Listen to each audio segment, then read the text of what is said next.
Podem se sentar. Queridos irmãos e irmãs, nós estamos lendo nas últimas 2 semanas o Sermão da Montanha. Isso no ciclo semanal, segunda a sábado. O Sermão da Montanha é, por assim dizer, o núcleo da mensagem de Jesus no Evangelho. É, por assim dizer, o centro da mensagem de Jesus. No Evangelho de São Mateus, ele começa no capítulo 5. Então nós temos as bem-aventuranças. Depois nós temos alguns ditos de Jesus sobre o sal da terra, a luz do mundo, a cidade no alto da montanha, a lâmpada que não se coloca debaixo do candeeiro, todas as imagens das nossas boas obras que precisam brilhar diante dos homens para que eles glorifiquem ao Pai do céu. Então começa, por assim dizer, a segunda sessão do Sermão da Montanha, que é o comentário aos mandamentos. Tem uma introdução muito interessante, depois Jesus segue com aquela estrutura.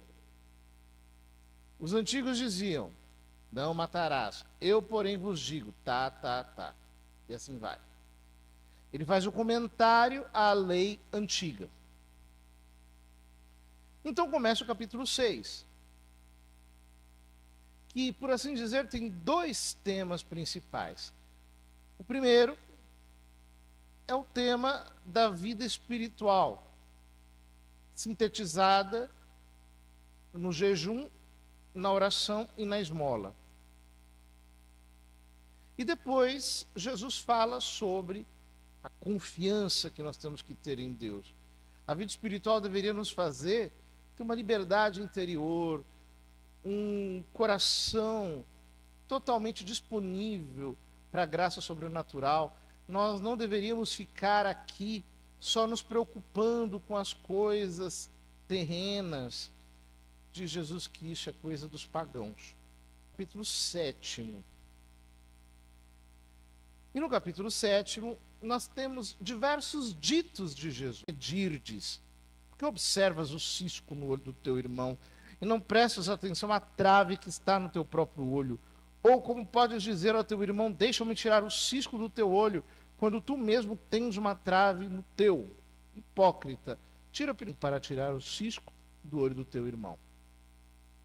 Ou seja, Jesus nos convida aqui a um espírito de autoexame, de autocrítica. Porque alguém pode escutar o Sermão da Montanha e sempre pensar nos outros. Às vezes nós somos assim. Vamos à igreja, de repente o padre começa a falar alguma coisa, a gente pensa nos outros, não em nós mesmos. É o nosso olhar acusatório, a nossa atitude arrogante, soberba, orgulhosa. Então começa o evangelho de hoje. Jesus diz, não deis aos cães as coisas santas, nem atireis vossas pérolas aos porcos, para que eles não as pisem com os pés e, voltando-se contra vós, vos despedacem. Esse versículo se aplica a muitos aspectos da nossa vida. Por exemplo, quantas vezes eu conheço pessoas, hoje nós vivemos num mundo muito carente, em que muito facilmente as pessoas procuram companhia, inclusive de tipo amoroso, por aplicativos de celular. E o que acontece? Essas pessoas, de repente, encontram, ou melhor dizendo, esbarram com alguém e entregam toda a sua vida. Fazem confidências,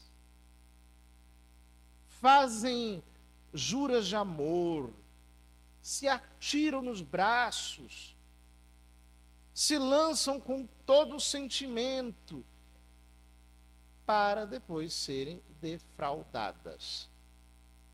Quando não, muitas vezes, até perseguidas, manipuladas, extorquidas, para não dizer outras coisas. Eu conheço inúmeras histórias assim. Por exemplo, de uma moça que se entregou, que se apaixonou, que fez com que a sua vida, aquilo que há de mais precioso nela, aquilo que é mais valioso nela, fosse simplesmente usado por um canalha. E depois ela fica toda destruída, pisoteada, despedaçada.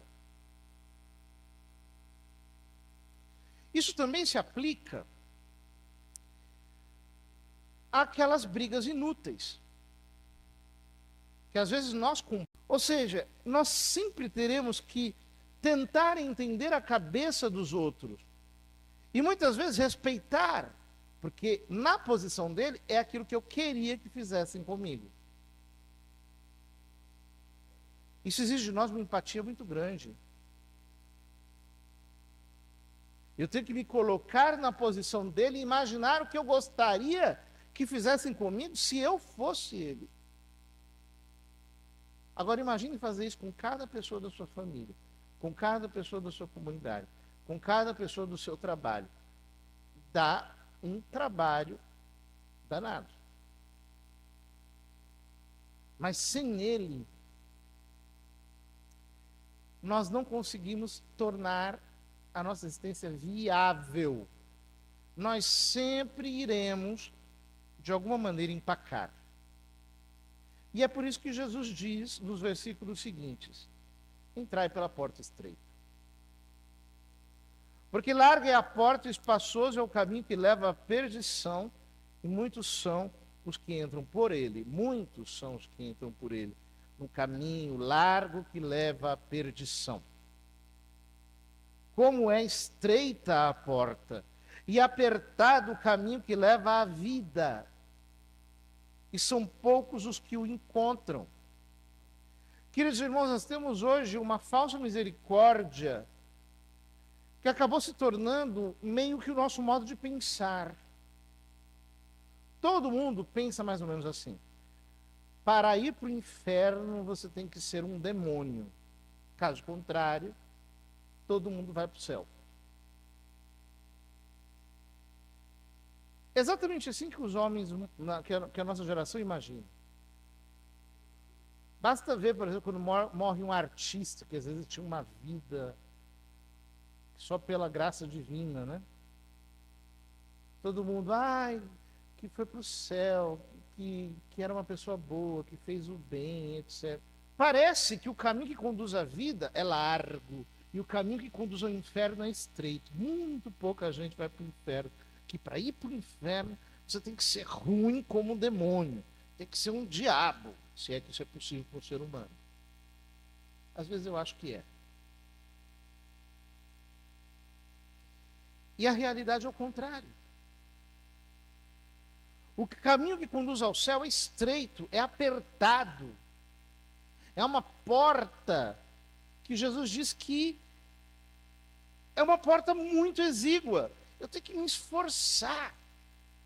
Num versículo paralelo ele diz: esforçai-vos para passar pela porta estreita. Esforçai-vos. Ou seja, eu tenho que todo dia abraçar de férias. Nós aqui estamos para, com a graça de Deus, perseverarmos no caminho que conduz à salvação. Portanto, examinemos-nos, irmãos. Será que nós não somos um pouco folgados demais? Fazemos muito os nossos gostos? Que o caminho que conduz à vida é um caminho que exige uma total disposição de matar até a última raiz de autopiedade. Que o Senhor nos ajude. Então nós iremos abraçar a nossa cruz. Nós iremos pelo caminho mais difícil. Ah, mas mais fácil para mim era me separar do meu cônjuge. O mais fácil para mim era abandonar aquilo que eu estava fazendo, a minha ocupação. Para mim está difícil, está sacrificado. Pois é. O caminho que leva para o céu é esse aí. É o caminho da abnegação, é o caminho da autonegação, é o caminho de quem realmente entendeu que não é possível ir ao céu sem passar pela difícil estrada da tribulação. Que o Senhor nos ajude, nos fortaleça e nos dê a todos um verdadeiro espírito de penitência, para que assim que não nos conduz à eternidade.